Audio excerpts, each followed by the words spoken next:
Inspector General's office of the State Department issued a report that concluded Hillary Clinton violated the Federal Records Act by not turning over all official emails before she left office. The report also found that there was no evidence she had requested or received approval to use her personal account for official business. Clinton all along has maintained the use of her server was allowed. My personal email use was fully above board. It was allowed by the State Department, as they have confirmed. What I did was allowed by the State Department, but it wasn't the best choice. And I have been as transparent as I know to be. And you said it was allowed, too. Yes, it was. Who allowed it? It was allowed under the rules of the State Department. And again... So nobody signed off on it? No, it was allowed. One of my predecessors did the same thing. Others in our government have done the same thing at very high levels, because the rules did change after I left the State Department. But at the time and in prior years, the rules allowed it. Well, as I have said many times, that was absolutely permitted, and I did it, and it turned out to be a mistake. It wasn't the best choice. Two State Department officials raised concerns about Clinton's exclusive use of a private email server. A senior official in Clinton's office told them the matter was not to be discussed any further. He instructed them to, quote, never to speak of the secretary's personal email system again. Andrea Mitchell. Andrea, thanks for getting up early for us. The first interview we showed was the one that you did with her, and she says time and time and time and time and time and time again, it was allowed. Was it allowed?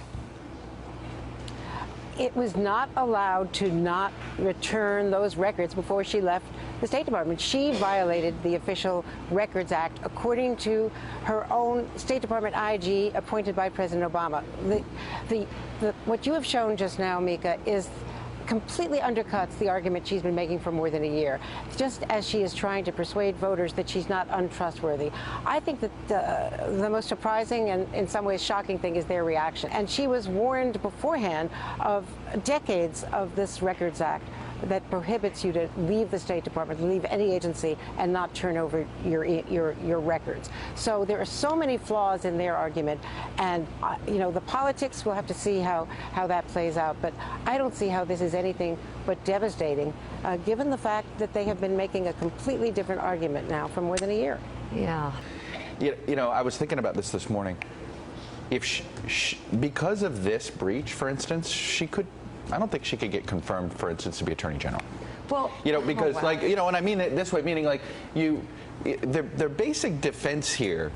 I'm with Andrea and how it's sort of you pulled muscles here watching them trying to spin this, but their basic is, well, there wasn't a specific law that told us we couldn't do it. Right. So they're making a very Al Gore. There's no controlling legal authority. It's some specific. Andrea, and you're like, ugh. Here are the things that over time we remember here. Her saying repeatedly it was allowed. A private server set up in her home by an IT guy who was given immunity, and his emails are missing. And she even joked when she was asked, I think in a high school gym, did you wipe the server? Meaning, get rid of everything so no one can see it. Yeah. And she joked about it being with the cloth. And I really don't want to be the one delivering this, but I got to tell you, this is really hard to believe. It feels like she's lying straight out. Andrea Mitchell, is she lying?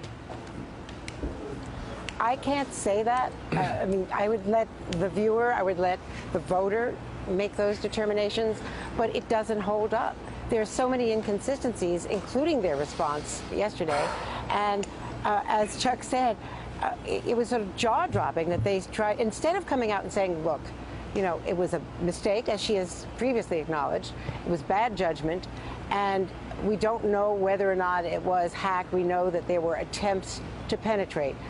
There's no evidence in this report that penetration, that actually happened, but you can't, prove the negative. But they should have just come out, arguably, and said, this is a mess and we're going to try to move on. Instead, they're fighting it and coming out with a completely non-credible argument on her behalf. And it also makes her defensive, and it makes her run from reporters and not want to do interviews and not want to talk to people covering her events.